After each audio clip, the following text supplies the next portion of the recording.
اعوذ باللہ من الشیطان الرجیم بسم اللہ الرحمن الرحیم فاقبلت امرأته في سرة فسكت وجهها وقالت عجوز عقيم قالوا كذلك قال ربك إنه هو الحكيم العليم۔ ان آیات میں حضرت ابراہیم علیہ السلام کا تذکرہ چل رہا ہے اور ان کی ضیافت اور ان کی مہمانی کا بھی ذکر کچھ تفصیل سے گزشتہ کل آ گئی تھی۔ حضرت کی میزبانی اور مہمانی یہ ان کی سنت ہے، لیکن اسی سنت کو ہماری شریعت میں بھی جاری اور ساری رکھ دیا ہے، چونکہ ابراہیم علیہ السلام کی اولاد میں سے ہمارے حضور اکرم صلی اللہ علیہ وسلم ہے۔ ان کی شریعت میں بہت سی چیزیں ایسی تھی کہ جو حضور صلی اللہ علیہ وسلم کی بھی شریعت میں ہے، جیسے قربانی کا ذکر کیا میں نے، اسی طریقے پر میزبانی ضیافت یہ بھی ہمارے حضور اکرم صلی اللہ علیہ وسلم کی شریعت میں ہے، جیسے ابراہیم علیہ السلام کی شریعت میں تھی۔ مہمانی یہ واجب ہے یا سنت ہے، یہ مسئلہ یاد رکھنا چاہیے۔ اس سلسلے میں ہمارے جمہور علماء کا کہنا یہ ہے کہ مہمانی اور ضیافت کرنا یہ سنت ہے، واجب نہیں ہے۔ لیکن کچھ علماء کا کہنا یہ ہے کہ ایسی جگہ یعنی دیہات کا لیجئے، جن دیہاتوں میں ہوٹلوں کا انتظام نہیں ہے، جن دیہاتوں میں کھانے پینے کا انتظام نہیں ہے، وہاں پر ضیافت کرنا، مہمانی کرنا واجب ہے۔ اب مان لیجئے رات میں ایک آدمی گاؤں میں پہنچ گیا، اب وہاں کہاں کھائے گا، کہاں پیے گا، کہاں ٹھہرے گا، وہ بہت مشکل گھڑی۔ تو ایسی جگہ میں جہاں پر ہوٹل نہ ہو، انتظام نہ ہو، وہاں پر کہا کہ بھئی واجب ہے۔ لیکن آج کل اللہ کا فضل و کرم ہے، ہر دیہات چھوٹا سا شہر بن گیا ہے، سب جگہ انتظامات ہے، لیکن پھر بھی سنت اپنی جگہ ہے کہ آدمی ضیافت کرائے، مہمانی کرائے، یہ سنت جاری اور ساری ہے۔ باقی لوگوں نے تھوڑا سا اس میں علماء نے اختلاف کیا تھا، جیسے میں نے بتلا دیا۔ اب اس کے بعد ابراہیم علیہ السلام کتنے بڑے سخی تھے اور کتنے بڑے میزبان، مہمان نواز تھے۔ علامہ قرطبی رحمۃ اللہ علیہ نے اپنی تفسیر میں ایک واقعہ ذکر کیا ہے۔ علامہ قرطبی رحمۃ اللہ علیہ فرماتے ہیں کہ حضرت ابراہیم علیہ السلام دسترخوان بچھا کر کے بیٹھے ہوئے تھے اور انتظار کر رہے تھے کہ کوئی مہمان آئے تو کھانا کھایا جائے، کھانا تناول کیا جائے، کھایا جائے۔ انتظار کے بعد ایک آدمی ملا، وہ آ گئے اور پھر حضرت نے ان کو بٹھا لیا کھانے کے لیے۔ بٹھانے کے بعد ابراہیم علیہ السلام نے کہا کہ بھئی بسم اللہ پڑھو۔ تو وہ آدمی چونکہ غیر مسلم تھا، وہ جانتا نہیں تھا کہ اللہ کیا ہے، تو اس نے کہا کہ میں تو اللہ کو جانتا نہیں ہوں، کیا کہوں میں؟ کہا بھائی تو اللہ کو نہیں جانتا، اللہ کا بندہ اور اللہ کو نہیں جانتا ہے، کیسا انسان ہے؟ جاؤ دسترخوان سے ہٹ جاؤ، چلے جاؤ یہاں سے۔ دسترخوان سے ان کو اٹھا دیا۔ اسی وقت فوراً جبرائیل علیہ السلام تشریف لے آئے کہ اللہ تعالیٰ نے یہ کہہ کر کے بھیجا ہے کہ ابراہیم اس کو شرک کی بنیاد پر، مجھے نہ پہچاننے کے باوجود میں سالہ سال سے کھلا رہا ہوں، اور تیرے سامنے یہ جب اللہ نہیں کہہ سکا، بسم اللہ نہیں کہہ سکا، تو تم نے دسترخوان سے ایک ہی مرتبہ بسم اللہ نہ کہنے سے اٹھا دیا، یہ کیا مسئلہ ہے؟ جبرائیل علیہ السلام نے آ کر جب یہ کہا تو ابراہیم علیہ السلام کو تنبیہ ہوئی۔ فوراً ابراہیم علیہ السلام نکلے گھر سے، ادھر وہ چلے گئے، مہمان کدھر چلے گئے تو دیکھا ایک جگہ ملیا، کہنے کہ بھائی چلو چلو واپس چلو، کھانا کھا لینا۔ اب وہ آ گیا، لیکن اس نے بھی شرط لگا دی کہ پہلے تو تم نے مجھے دسترخوان سے اٹھا دیا، بھگا دیا، اور اب جو بلانے کے لیے آئے ہو اور دسترخوان پر لے جا رہے ہو، تو تم مجھے یہ بتلاؤ پہلے کہ کیا وجہ پیش آئی، کیوں تم دوبارہ بلانے کے لیے آئے، تب میں کھاؤں گا، نہیں تو نہیں کھاؤں گا۔ تو ابراہیم علیہ السلام نے کہا کہ جب تجھے میں نے کہا بسم اللہ کہو تو تم نے کہا کہ اللہ کیا چیز ہے میں نہیں جانتا ہوں، تو میں نے تجھے جو ہے یہاں سے ہٹا دیا، بھگا دیا کہ بھائی جاؤ، جب اللہ کو نہیں جانتے تو دسترخوان پر کھانے قابل نہیں۔ فوراً اللہ تعالیٰ کی جانب سے میرے اوپر پیغام آیا، میرے اوپر خبر آئی، جبرائیل علیہ السلام آئے اور انہوں نے کہا کہ اس مہمان کو میں شرک بت پرستی پر برابر کھلاتا رہا، اور ایک مرتبہ نام میرا نہیں لیا تھا، آپ نے اس کو ہٹا دیا، یہ کیا بات ہے؟ تو اس لیے مجھے تنبیہ ہوئی تو میں تجھے بلانے کے لیے آیا۔ اس آدمی نے کہا کہ میرا پروردگار اگر اللہ یہی ہے کہ جس کو اتنی بڑی میرے ساتھ شفقت ہے، میرے اوپر محبت ہے کہ نام نہ لینے کے باوجود آج تک کھلاتے رہے، اور تم نے نام نہ لینے کی وجہ سے ہٹا دیا، پھر انہوں نے تنبیہ کیا آپ کو۔ اگر اللہ اسی کا نام ہے اور اللہ ایسی ذات کا نام ہے تو اللہ پر میں ایمان لاتا ہوں اور اسلام قبول کرتا ہوں، اور پھر اس کے بعد دسترخوان پر بیٹھے اور کھانا کھایا۔ تو بہرحال ابراہیم علیہ السلام بڑے میزبان تھے، بڑے مہمان نواز تھے، اور جو بھی مہمان آ جائے اس کی طرف نگاہ رکھتے تھے، اور بغیر مہمان کے اکثر کھاتے ہی نہیں تھے۔ تو یہ چھوٹا سا ایک واقعہ ہمارے علامہ قرطبی نے ذکر کیا، اس سے ہمارے اور آپ کے لیے عبرت ہے۔ اس کے بعد بشارت کا سلسلہ چلا۔ ہمارے جو فرشتے آئے ہوئے تھے، حضرت میکائیل، اسرافیل، اور یہ فرشتے آئے اور انہوں نے آ کر کے وَبَشَّرُوهُ بِغُلَامٍ عَلِيمٍ، دو کاموں کے لیے آئے تھے۔ ایک تو ابراہیم علیہ السلام کو بشارت دینے کے لیے آئے تھے، تو بشارت دی ان کو بغلام علیم، علم والے، جانکار، جاننے والے لڑکے کی بشارت دی، یعنی عالم لڑکے کی بشارت دی، کیونکہ حضرت ابراہیم علیہ السلام کی اولاد میں حضرت اسحاق علیہ السلام پیدا ہونے والے تھے، اور اسحاق علیہ السلام نبی بھی ہوئے، اور جو نبی ہوتے ہیں وہ علم والے بھی ہوتے ہیں، بہت بڑی شریعت کے مالک ہوتے ہیں، بڑی شریعت کے ذمہ دار ہوتے ہیں، علم والے تھے، تو بشارت دی۔ اب جب یہ بشارت دی تو یہاں پر ایک چھوٹا سا مختصر سا اللہ تعالیٰ نے حضرت سارہ کا حال ذکر کیا ہے۔ اولاد کے سلسلے میں ذکر آیا ہے تو چند باتیں آج عرض کر دیتا ہوں، دعا کیجئے اللہ تعالیٰ ہم سب کو توفیق نصیب فرمائے۔ اولاد بہت بڑی نعمت ہے۔ انبیاء علیہ السلام نے بھی اولاد کی دعائیں کی۔ حضرت زکریا علیہ السلام کا ذکر سورہ مریم کے اندر ہے۔ سورہ مریم میں یہ کہ حضرت زکریا علیہ السلام نے دیکھا کہ میرے خاندان میں کوئی علم والا نہیں ہے، اور کوئی میری جو شریعت ہے اس کو سنبھالنے والا نہیں ہے، میرے علم نبوت کو جاننے والا کوئی نہیں ہے، اور علم نبوت کو، نبوت کے علم کو پھیلانے والا، جاننے والا کوئی نہیں ہے۔ تو انہوں نے دعا کی، فَهَبْ لِي مِن لَدُنْكَ وَلِيًّا، کہ اللہ مجھے، اے اللہ مجھے عطا فرما ایک ایسا شخص کہ جو علم کا سنبھالنے والا ہو، میرے کام کا سنبھالنے والا ہو، میرے بوجھ کا اٹھانے والا ہو۔ ولی یعنی ذمہ دار بنا دے اس کو کہ جو میرے علم کو اٹھانے والا ہو۔ تو ولیہ، مجھے آپ عطا فرمائیے ایسا شخص جو گویا کہ بوجھ کو اٹھانے والا ہو، کام کو اٹھانے والا ہو، کام کو لے کر چلنے والا ہو، ایسا عطا کیجیے، یعنی اولاد عطا کیجیے۔ تو اس میں ہمارے حضرت زکریا علیہ السلام نے بھی دعا کی اولاد کے لیے۔ اب ظاہر بات ہے کہ انبیاء علیہ السلام جو اولاد کی دعا کر رہے ہیں وہ اس لیے دعا نہیں کر رہے کہ میرے پیچھے مکانات ہے، کھیتی باڑیاں ہے، کھیت ہے، اور گھر ہے، دولت ہے، وہ میری اولاد آ کر کے گھروں کو سنبھالے گی، اور میرے مطلب یہ کہ میری جائیداد کو سنبھالے گی، یہ مطلب نہیں ہے۔ انبیاء علیہ السلام تو کسی کو وارث ہی نہیں بناتے۔ انبیاء علیہ السلام جو مال کو چھوڑ کر جاتے ہیں وہ وقف ہوتا ہے، اس کا کوئی وارث نہیں ہوتا ہے۔ ہمارے حضور اکرم صلی اللہ علیہ وسلم نے بھی جو کچھ چھوڑا تو اس کو تقسیم کر دیا فقراء میں، محتاجوں میں، اور اس کا کوئی وارث نہیں ہوا۔ تو انبیاء علیہ السلام کے کوئی وارث نہیں ہوتے۔ تو یہاں پر اولاد کا مانگنا انبیاء علیہ السلام کا دین کی حفاظت کے لیے، دین کو پھیلانے کے لیے، دین کو عام کرنے کے لیے وہ لوگ اولادیں مانگتے تھے۔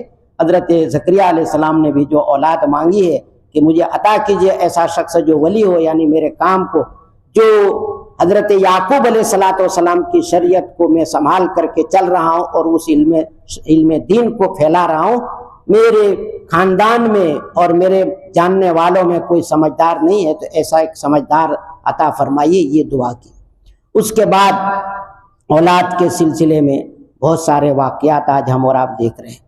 اولاد کے سلسلے میں یاد رکھنی چاہیے ہمیں اور آپ کو یہ بات کہ انبیاء علیہ السلام نے بھی اولاد مانگی، ہم اور آپ بھی، جن کی اولاد نہیں، اللہ سب کو اولاد نصیب فرمائے۔ اولاد بہت بڑی نعمت ہے، آخرت کے اعتبار سے بھی اور دنیا کے اعتبار سے بھی۔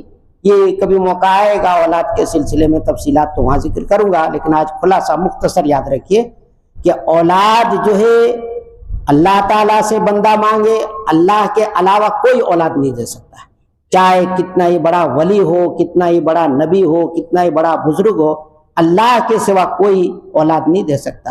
اولاد دینا نہ دینا اللہ تعالیٰ نے اپنے اختیار میں رکھا ہے۔ چنانچہ اللہ تعالیٰ فرماتے ہیں وَيَهَبُ لِمَن يَشَاءُ إِنَاثًا وَيَهَبُ لِمَن يَشَاءُ الذُّكُورَ، اللہ جس کو چاہتے ہیں لڑکیاں دیتے ہیں اور جس کو چاہتے ہیں لڑکے رکھتے ہیں، اور جس کو چاہتے ہیں بانج رکھ دیتے ہیں اپنی مصلحت اور اپنی حکمت کے مطابق۔ تو اولاد دینا نہ دینا یہ اللہ کی صفت ہے، اور اللہ کی صفت میں کسی دوسرے کو شریک کرنا یہ بہت خطرناک چیز ہے، یاد رکھ لیجیے، شرک ہے۔ اولاد دینا نہ دینا یہ اللہ کی صفت ہے، اور اولاد دینے میں اور نہ دینے میں کسی دوسرے کو شریک کرنا یہ شرک ہے۔ ابھی اس کے بارے میں غور کر لیجئے کہ کتنی ساری ہماری مائیں اور بہنیں کسی جگہ پہنچ جاتی ہے اور کہتی ہے کہ ہم اولاد لینے کے لیے آئے ہیں آپ کے پاس، ہمیں اولاد دیجئے۔ ہمارے بہت سارے نوجوان، بہت سارے بڑے بزرگ لوگ بھی پہنچ جاتے ہیں۔ ابھی کتنا بڑا گناہ ہے۔ اولاد دینا نہ دینا اللہ نے اپنے ہاتھ میں رکھا ہے، اس میں کسی آدمی کو کوئی شریک کرے، کسی بزرگ کو، کسی ولی کو اگر شریک کرے اور اولاد مانگے کسی بزرگ سے یا کسی ولی سے، تو یہ شرک کے اندر داخل ہے۔ اللہ ہم سب کی حفاظت فرمائے۔ بہت ہی خطرناک چیز ہے۔ اللہ اپنی مصلحت سے بعض لوگوں کو اولاد نہیں دیتے ہیں، صبر کرنا چاہیے اور دعائیں کرتے رہنا چاہیے، اللہ اس پر اجر و ثواب دیں گے۔ ہمارے حضرت قاری طیب صاحب مرحوم نے ایک مستند واقعہ ذکر کیا ہے خطبات حکیم الاسلام کے اندر، یہ ہمارے اور آپ کے سامنے بھوپال ہے۔ تو بھوپال کے بارے میں حضرت نے ذکر کیا کہ وہاں ایک عورت تھی، اولاد نہیں ہو رہی تھی، تو پہنچتے پہنچتے ایک سادھو کے پاس پہنچ گئی۔ اب سادھو نے کیا حرکت کی؟ سادھو نے کہا کہ ہر مہینہ جو خون آتا ہے، جب تمہارا خون آ جائے، ماہواری آ جائے اور تم اس ماہواری کا آنا بند ہو جائے، تو گھر میں تم غسل خانے میں قرآن شریف کو، تمہارے یہاں ہوتا ہے قرآن شریف نیچے رکھ کر کے اس پر بیٹھ جانا اور غسل کرنا، تمہاری اولاد ہو جائے گی۔ اولاد کے لیے کیا انسان کر جاتا ہے۔ چنانچہ اس نے ماہواری کا یعنی حیض کا جو خون آتا ہے، ہر مہینے جو عورتوں کو خون آتا ہے، خون آنے کے بعد جو خون کا سلسلہ بند ہوا، قرآن شریف کو اس نے غسل خانے میں بچھا دیا، رکھ دیا، اور اسی پر بیٹھ کر کے اس نے غسل کرنا شروع کر دیا۔ مستند واقعہ ہے پیپروں میں، اس زمانے میں کافی سالوں پہلے۔ اللہ تعالیٰ نے، اللہ کا غضب کبھی فوری طور پر بھی نازل ہو جاتا ہے اور کبھی اس میں مصلحتاً دیر بھی ہوتی ہے۔ فوری طور پر اللہ تعالیٰ نے اس کو خنزیر کی شکل میں مسخ کر دیا۔ عورت کو اللہ تعالیٰ نے خنزیر کی شکل میں مسخ کر دیا۔ پورا جسم تو یعنی مطلب ایسا، لیکن چہرہ جو ہے خنزیر کی شکل میں اللہ تعالیٰ نے کر دیا اور اس کی شکل و صورت کو مسخ کر دیا۔ اولاد کے لیے کیا نہیں انسان کر ڈالتا ہے، کبھی کبھی کتنی بڑی بڑی غلطیاں کر ڈالتا ہے۔ اللہ ہماری اور آپ پوری امت کی حفاظت فرمائے۔ تو یہاں پر انبیاء علیہ السلام بھی اولاد مانگتے ہیں، لیکن اولاد کا مانگنا دین کے لیے، دینی علم دین کی حفاظت کے لیے اور شریعت کی حفاظت کے لیے وہ لوگ اولاد مانگتے تھے، مال و دولت اور جائیداد کی حفاظت کے لیے نہیں۔ اولاد کتنی بڑی نعمت ہے۔ حضرت تھانوی رحمۃ اللہ علیہ نے ایک واقعہ لکھا ہے۔ ایک نوجوان تھا، وہ اپنی ماں کے قبر کے اوپر حاضری دیا کرتا تھا، جاتا تھا قرآن شریف وہاں پڑھتا تھا، ماں کی قبر پر جا کر قرآن شریف پڑھتا تھا۔ تو ایک مرتبہ خواب میں اس نوجوان کی ماں نے کہا کہ بیٹا، جب تو میری قبر پر آئے تو آنے سے پہلے قرآن شریف مت پڑھنا۔ جب تو آتا ہے اور قرآن شریف پڑھتا ہوا آتا ہے تو قرآن شریف کی نورانیت ایسی پھیل جاتی ہے تیرے چہرے کے سامنے کہ تیرا چہرہ مجھے صاف نظر نہیں آتا ہے، اس لیے قرآن شریف پڑھتا ہوا میری قبر پر مت تو آنا، یہاں آ کر ذرا ٹھہر جانا، پھر قرآن شریف پڑھنا تاکہ میں تیرے چہرے کو دیکھ سکوں۔ اندازہ کیجئے کہ قرآن شریف کی کیا برکت ہے کہ جب تو پڑھتا ہوا آتا ہے تو قرآن شریف کی نورانیت تیرے چہرے کو گھیر لیتی ہے، اور اس نورانیت کی وجہ سے تیرا چہرہ صاف نظر نہیں آتا ہے۔ لہذا تو پڑھتا ہوا مت آنا، قبر پر آؤ، کچھ دیر ٹھہرو اور پھر پڑھو تاکہ میں تیرے چہرے کو دیکھ سکوں۔ تو یہ اولاد کتنی بڑی نعمت ہے۔ ہم اور آپ اولاد چھوڑ کر کے جائے اور وہ ہمارے اور آپ کے لیے آدھا رکوع بھی پڑھ کر کے بخش دے، کتنی بڑی سعادت کی چیز ہوگی، انسان کو قبر میں محسوس ہوگا۔ دنیا میں تو یہ ساری چیزوں کا تعلق نہیں ہے، آخرت سے تعلق ہے۔ تو یہاں پر یہی ہے کہ حضرت جبرائیل علیہ السلام نے جب اولاد کی بشارت سنائی، وَبَشَّرُوهُ بِغُلَامٍ عَلِيمٍ، تو حضرت سارہ تو پہلے پیچھے تھی کہ یہ نوجوان، یعنی تینوں فرشتے جو آئے تھے نوجوان اور حسین و جمیل شکل میں آئے تھے، تو وہ پردے میں تھی، پیچھے تھی۔ لیکن جب انہوں نے کہا وَبَشَّرُوهُ بِغُلَامٍ عَلِيمٍ، ان فرشتوں نے جب بشارت سنائی، جانکار یعنی جاننے والے لڑکے کی، عالم لڑکے کی بشارت دی، تو وہ سمجھ گئی کہ یہ تو فرشتے ہیں، یہ انسان نہیں ہے، اور فرشتوں سے پردے کی کوئی ضرورت نہیں، فوراً وہ سامنے آ گئی۔ فاقبلت امرأته فی سرۃ فسکت وجہا، بس ان کی بیوی یعنی ابراہیم علیہ السلام کی اہلیہ، ان کی بیوی سامنے آ گئی بولتی ہوئی۔ سرۃن کا معنی ہے شور و گل، اس کا ترجمہ اردو میں کریں گے کہ کچھ بولتی ہوئی سامنے آ گئی۔ انہوں نے جب یہ سن لیا کہ بھئی بشارت دی ہے لڑکے کی، اور لڑکے کی بشارت بھی بہت ہی خوشی کی بات، تو وہ سامنے آ گئی اور آ کر کے فسکت وجہا، اپنے ماتھے کے اوپر ہاتھ مارا۔ عورتوں کو جب کسی معاملے میں تعجب ہوتا ہے یا کسی چیز کے اوپر تعجب ہوتا ہے یوں ہاتھ مارتی ہے۔ اب مثلا جیسے کہ اس کو کسی بھی عورت کو یہ پتا چل جائے کہ میرے پوتے نے فلاں کام کر دیا اور وہ اچھا کام نہیں ہے تو وہ ہاتھ مارے گی، میرا پوتا ایسا نکلا، پیشانی کے اوپر ہاتھ مارے گی اور اس طریقے پر کہے گی۔ تو فسکت وجہ، انہوں نے بھی تعجب کیا کہ ادھر میری عمر ہو گئی ہے 99 سال، اور ابراہیم علیہ السلام کے بارے میں 2 قول ہے، ایک ہے 100 سال کی عمر اور ایک ہے 120 سال کی عمر، تو میں بھی بوڑھی ہو گئی ہوں اور میرے شوہر بھی بوڑھے ہو گئے، جس کا قرآن کریم میں دوسری جگہ ذکر ہے، اور ایسی عمر میں اولاد کی خبر دی جا رہی ہے، اولاد کی خوشخبری دی جا رہی ہے، بہت تعجب کی بات ہے۔ اس تعجب سے انہوں نے اپنی پیشانی کے اوپر ہاتھ کو مارا۔ وقالت عجوز عقیم، اور کہنے لگی بوڑھی ہوں اور بانجھ ہوں، ایک تو میں بوڑھی بھی ہوں، 99 سال عمر ہو چکی ہے، اور بانجھ بھی ہوں، اس سے پہلے کبھی اولاد ہوئی نہیں، تو پھر اب میری اولاد کس طریقے پر ہوگی، یہ گویا کہ وہ کہنے لگی۔ فرشتوں نے جواب دیا قالوا کذالک، فرشتوں نے کہا کہ ایسا ہی ہوگا، ایسا ہی ہوگا، اس لیے کہ یہ اللہ کا حکم ہے، اللہ نے بشارت دی ہے، اور جب بشارت دی تو اللہ کی بشارت کبھی جھوٹی نہیں ہو سکتی ہے۔ اولاد ہوگی تمہارے گھر میں، چاہے تمہاری عمر بڑھاپے کو پہنچ گئی ہو، 99 سال کی عمر ہو گئی ہو، لیکن اب جو ہے اولاد تو ہوگی۔ قالوا کذالک، انہوں نے کہا کہ ایسا ہی، یعنی ایسا ہی ہوگا۔ قال ربک، تمہارے رب نے کہا ہے، پروردگار عالم نے کہا، اس لیے ایسا ہوگا اور تمہارے گھر میں اولاد ہوگی۔ پھر اس کے بعد کہا انہ هو الحکیم العلیم، کہ بے شک وہ حکمت والے ہیں، جاننے والے ہیں۔ اللہ تعالیٰ بڑے حکیم ہیں، حکمت والے ہیں، کس کو اولاد دینی ہے کس کو نہیں دینی ہے، یہ اللہ تعالیٰ کی حکمت ہے۔ اللہ تعالیٰ اپنی حکمت سے کبھی کسی کو 10 اولاد دے دیتے ہیں، 12 اولاد دے دیتے ہیں، اور کسی کو 15 اولاد دے دیتے ہیں۔ حضرت انس رضی اللہ تعالیٰ عنہ فرماتے ہیں کہ میں نے اپنے ہاتھوں سے تقریباً 100 کے قریب بچوں کو دفن کیا اپنے ہاتھوں سے۔ تو ان کے یہاں باندیاں بھی ہوتی تھی، بیویاں بھی ہوتی تھی، تو اولاد بہت تھی حضرت کے یہاں۔ حضور اکرم صلی اللہ علیہ وسلم نے 3 دعائیں دی تھی، اس میں سے ایک ہے کہ اللہ انس کے مال میں برکت عطا فرما، اولاد میں برکت عطا فرما، عمر میں برکت عطا فرما۔ تینوں چیزوں کا مشاہدہ کیا انہوں نے۔ اولاد میں برکت دی کہ 100 کے قریب کو کہتے میں نے اپنے ہاتھوں سے دفن کیا، اور مال میں برکت ہے کہ دوسروں کے باغ میں 1 مرتبہ کھجور آتی تھی، لیکن ان کے باغ میں سال میں 2 مرتبے، اور عمر میں اتنی لمبی عمر دے دی، بڑی لمبی عمر دی حضرت کو، اور بڑی لمبی عمر پائی۔ تو بہرحال اللہ تعالیٰ حکمت والے ہیں، جاننے والے ہیں، اور اس حکمت والے اور جاننے والے نے یہ بشارت دی ہے، انشاءاللہ یہ بشارت جیسی دی گئی ہے اسی کے مطابق تمہارے گھر کے اندر اولاد ہوگی۔ پھر اس کے بعد حضرت اسحاق علیہ السلام کی ولادت ہوئی، اور پھر وہ نبیوں کا سلسلہ چلا۔ حضرت اسحاق علیہ السلام کے یہاں پیدا ہوئے حضرت یعقوب علیہ السلام، حضرت یعقوب علیہ السلام کے 12 لڑکے، اس میں حضرت یوسف علیہ السلام، اور انہی 12 لڑکوں کی اولاد کو بنو اسرائیل کہا جاتا ہے۔ آج جو ہمارے اور آپ کے سامنے حالات چل رہے ہیں بنو اسرائیل کے، وہ ہمارے اور آپ کے سامنے ہے۔ اس میں ان لوگوں کی کچھ نسلیں ہوگی، کچھ اولادیں ہوگی۔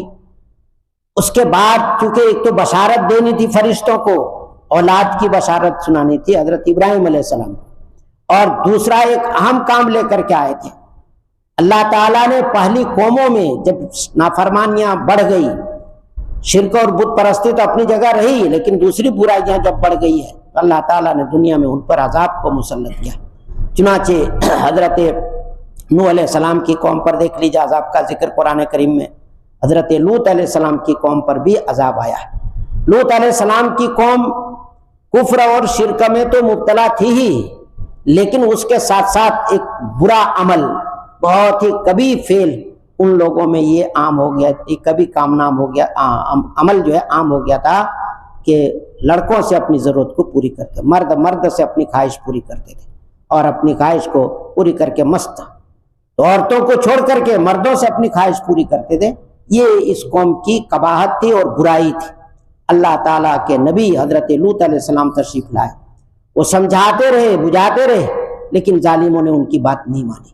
اندازہ کیجئے 6 لاکھ کے قریب مفسرین نے آبادی لکھی ہے، اور اس آبادی میں صرف لوط علیہ السلام کا گھرانہ ایسا ہے کہ جو مسلمان ہوئے، اسلام لائے، باقی سب کے سب کفر اور شرک میں مبتلا رہے، اور اس کے ساتھ ساتھ یہ برائی میں بھی وہ لوگ مبتلا رہے۔ اللہ تعالیٰ نے بہت دیر کے بعد اور حضرت لوط علیہ السلام کے سمجھانے کے بعد جب وہ قوم نہیں سمجھی تو ان فرشتوں کو بھیجا، جبرائیل علیہ السلام، میکائیل علیہ السلام اور اسرافیل علیہ السلام، یہ تینوں فرشتے پہنچ گئے حضرت لوط علیہ السلام کے۔ جب ان کے گھر پر پہنچے تو یہ چونکہ نوجوان اور بہت حسین و جمیل اور خوبصورت تھے۔ اب محلے میں دیکھیے اللہ کا نظام، حضرت ابراہیم علیہ السلام آزر کے گھر میں پیدا ہو رہے ہیں، بت پرست کے گھر میں، یعنی آزر جو ہے باپ جو ہے بت تراش رہا ہے، بت بنا کر کے بیچ رہا ہے، ایسے گھر میں ابراہیم علیہ السلام کو اللہ پیدا کر رہا ہے، اللہ کی حکمت۔ اور ادھر حضرت لوط علیہ السلام اللہ کے نبی ہیں، لیکن ان کے گھر میں جو بیوی ہے وہ خود ان کی مخالفت کر رہی ہے، ان کی باتوں کو مان نہیں رہی ہے، قوم کے ساتھ لگی ہوئی ہے، قوم کے ساتھ ان کا تعلق ہے۔ نتیجہ یہ ہے کہ جب یہ فرشتے پہنچ گئے حضرت لوط علیہ السلام کے گھر پر تو اب حضرت لوط علیہ السلام تو پہلے تو گھبرا گئے، لمبا چوڑا واقعہ سورہ ہود کے اندر موجود ہے۔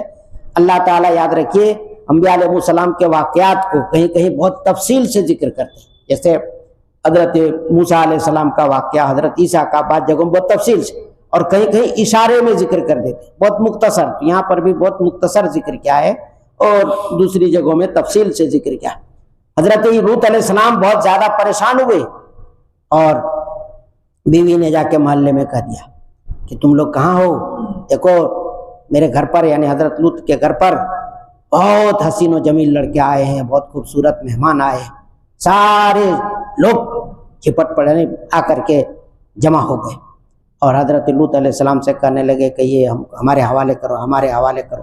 بڑا لمبا چوڑا واقعہ ہے سورہ ہود کے اندر، بہت تفصیلی ہے۔ خلاصہ یہ ہے کہ حضرت لوط علیہ السلام پریشان ہو گئے اور حضرت لوط علیہ السلام کہنے لگے کہ بھائی تم ہماری بیٹیوں سے نکاح کر لو، ہماری بیٹیاں تمہارے لیے، لیکن ہمیں ذلیل اور رسوا نہ کرو۔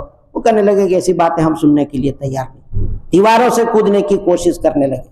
اس وقت حضرت جبرائیل علیہ السلام نے لوط علیہ السلام کی پریشانی کو دیکھ کر کہا کہ لوط گھبرانے کی ضرورت نہیں ہے، ہم اللہ کے فرشتے ہیں، اللہ تعالیٰ نے ہم کو بھیجا ہے ان کو عذاب دینے کے لیے۔ چنانچہ حضرت جبرائیل علیہ السلام نے اپنے پر کو جو یوں مارا تو دیوار کے پاس جتنے تھے سب کو ادھر گر رہا، کوئی ادھر گر رہا، اور سب میں بھگدڑ مچ گئی، سب نے بھاگنا شروع کر دیا۔ پھر اس کے بعد یہاں پر 2 قول ذکر کیا ہمارے مفسرین نے۔ ایک تو یہ ہے کہ اللہ تعالیٰ کی جانب سے ان کے اوپر مٹی کے پتھر یعنی مٹی سے تیار کی ہوئی کنکریاں، مٹی کو آپ آگ میں جلا دیں تو وہ گویا کہ اینٹ وغیرہ تیار ہو جاتی، جس طریقے پر وہ تو مٹی سے جو تیار ہوگی وہ میں کنکریاں ہی ہو جاتی ہے، پتھر ہی ہو جاتے ہیں، تو مٹی کے پتھر یعنی مٹی کی کنکریاں ان کے اوپر برسائی گئی، اور ان کے اوپر برسائی گئی تو چھوٹی چھوٹی کنکریاں تھیں، لیکن ان کنکریوں نے سب کو ڈھیر کر کے رکھ دیا۔ 6 لاکھ کے قریب آبادی تھی۔ یوں حضرت لوط علیہ السلام سے اللہ نے کہا کہ آپ اپنی قوم کو یہاں سے نکال کر کے لے جائیے، اور تمہاری قوم پر عذاب آنے والا، عذاب کو مسلط کیا، اور پوری قوم کو اللہ تعالیٰ نے غارت کر کے رکھ دیا۔ آج بحر میت ہمارے اور آپ کے سامنے موجود ہے، اسی کے اطراف میں صدوم وغیرہ بستیاں تھیں، سب کو اللہ تعالیٰ نے غارت کر دیا، ہلاک کر دیا۔ ایک قول تو ہمارے حضرت شیخ عبد الوہاب النجار مصری وہ فرماتے ہیں کہ یہ بحر میت جو پہلے بڑی تفصیل ہے، وہ 1967 کے وقت میں جو ہے یہ گویا کہ فلسطین یعنی یہ مسلمانوں کے قبضے میں یہ دریا تھا، پھر بعد میں جنگ ہوئی اور اسرائیل نے کچھ حصے پر قبضہ کیا، پھر بعد میں پورے حصے پر قبضہ کیا، تو بحر میت آج موجود ہے۔ اس قدر خطرناک پانی ہے کہ اس میں کوئی انسان نہا نہیں سکتا، کوئی جانور اس میں چلا جائے تو زندہ نہیں رہ سکتا ہے۔ تو حضرت عبد الوہاب النجار مصری یہ فرماتے ہیں کہ انہی جگہوں میں وہ بستیاں تھیں جن بستیوں کو اللہ تعالیٰ نے ہلاک کیا، برباد کیا، اسی جگہ میں وہ بستیاں تھیں، اور بستیاں جب نیچے چلی گئی تو وہاں سے اللہ تعالیٰ نے پانی اچھال دیا، پانی ابل آیا، اور وہی بحر میت وہی سمندر ہے آج، اور اس سمندر کا تعلق اور جگہوں سے نہیں ہے اور دوسرے دریاؤں سے نہیں ہے، وہی موجود ہے۔ بہت ہی لمبی چوڑی تفصیلات ہے اس کے سلسلے میں، اور بھی ہمارے اقوال محدثین کے فقہا کے۔ تو بہرحال کہتے قال فما خطبکم ایھا المرسلون، حضرت ابراہیم علیہ السلام نے کہا کہ تمہاری کیا مہم ہے، یعنی ہمیں تو بشارت سنا دی، آگے کیا مہم ہے ایھا المرسلون اے فرشتو، قالوا انا ارسلنا الی قوم مجرمین، انہوں نے کہا کہ بے شک ہم بھیجے گئے ہیں ایک مجرم قوم کی طرف، ایک ایسی قوم جو مجرم ہے، جرم کرنے والی ہے، غلط فعل میں مبتلا ہے، مردوں سے اپنی خواہش پوری کرنے والی، لنرسل علیہم حجارۃ من طین، تاکہ ہم ان کے اوپر برسائے مٹی کے پتھر، یعنی مٹی جو آگ میں جلا دی جائے، پکا دی جائے اور اس سے کنکریاں تیار ہو جائے، تو وہ کنکریاں ہم ان پر برسانے والے، اور ہر کنکری کے اوپر ہر آدمی کا نام لکھا ہوا تھا اللہ کے یہاں، مسومۃ عند ربک للمسرفین، علامت لگا دی گئی ہے، نشان لگا دیا گیا ہے تیرے رب کے پاس حد سے تجاوز کرنے والوں کے لیے، حد سے تجاوز کرنے والا جو بھی ہے اس کے لیے اس کا نام اس میں لکھا گیا کنکریوں میں، اور وہ کنکری اسی کو لگتی تھی، جب کنکریاں آئی تو جس کا نام اس میں لکھا ہوا تھا اسی کو وہ لگتی تھی۔ اس کے بعد کہا فاخرجنا من کان فیہا من المؤمنین، پھر ہم نے نکال لیا ان لوگوں کو جو اس بستی میں مومنین تھے، حضرت لوط علیہ السلام کا ایک ہی گھرانہ تھا، فما وجدنا فیہا غیر بیت من المسلمین، پس نہیں پایا ہم نے اس میں مسلمانوں کے ایک گھر کے علاوہ، ایک ہی گھر تھا حضرت لوط علیہ السلام کا، وہی گھر، اور دوسرا کوئی گھر نہیں تھا وہاں پر، اسی کو پایا۔ آگے کہتے وَتَرَكْنَا فِيهَا آیَةً لِلَّذِينَ يَخَافُونَ الْعَذَابَ الْأَلِيمَ، اور ہم نے چھوڑ دیا اس میں نشانی، چھوڑ دی ہم نے اس میں ان لوگوں کے لیے جو دردناک عذاب سے ڈرتے ہیں، بعد میں آنے والوں کے لیے ان بستیوں کو ہم نے غارت کر کے ہلاک کر کے بعد میں آنے والوں کے لیے نشانی چھوڑ دی۔ اللہ تعالیٰ نے دنیا میں بہت ساری نشانیاں چھوڑی ہے، اس میں سے یہ قوم لوط کی بستیوں کو جو اللہ تعالیٰ نے برباد کیا، ہلاک کیا، اس کو بھی کہتے ہیں کہ ہم نے بعد میں آنے والوں کے لیے، اللہ سے ڈرنے والوں کے لیے ہم نے نشانی بنا دی۔ تو ایک تو یہی کہ کنکریوں کو برسایا ان کے اوپر، اور پھر کنکریوں کو برسانے کے بعد ان بستیوں کو حضرت جبرائیل علیہ السلام اپنے پروں میں لے کر کے آسمان کے کنارے تک پہنچ گئے، اور اس میں ایک وہ بھی ہے دوسرا قول کہ پہلے بستیوں کو اٹھا کر آسمان کے کنارے لے گئے، یہاں تک کہ اس میں جو پیالہ تھا جیسا تھا ویسا ہی تھا، جیسے ہماری یہ مسجد ہے، اب نیچے سے یہ مسجد ہماری اٹھائی جائے تو جیسے ہم لوگ بیٹھے ہوئے ہیں ایسے ہی بیٹھے رہیں گے، اس میں کوئی تبدیلی نہیں ہوگی۔ تو جتنے مکانات تھے، جتنے جانور چوپائے سب محفوظ، اٹھا کر آسمان کے کنارے لے گئے، اور اس کو پھر پلٹ کر کے یوں دے مارا جبرائیل علیہ السلام نے، اور بعد میں پھر ان کی ذلت کے لیے کنکریاں برسائی گئی ہے۔ یہ دوسرا ہمارے قول ہے مفسرین کا۔ تو بہرحال بستیوں کو آسمان کے قریب اٹھایا گیا اور اس کے بعد ان کو الٹ دیا اللہ تعالیٰ نے، تو جیسا ان کا عمل تھا، غیر فطری عمل تھا، اللہ تعالیٰ نے عذاب بھی ایسا ہی دیا۔ اللہ تعالیٰ پوری امت مسلمہ کی حفاظت فرمائے، ہم سب کی حفاظت فرمائے۔ فلسطین میں جو آج مسلمان مظلوم ہیں، اللہ تعالیٰ ان سے ظلم کو ہٹائے، دور فرمائے، ان کی حفاظت فرمائے، اور اس کے ساتھ ساتھ اللہ تعالیٰ ہم سب کو اعمال صالحہ کی توفیق نصیب فرمائے۔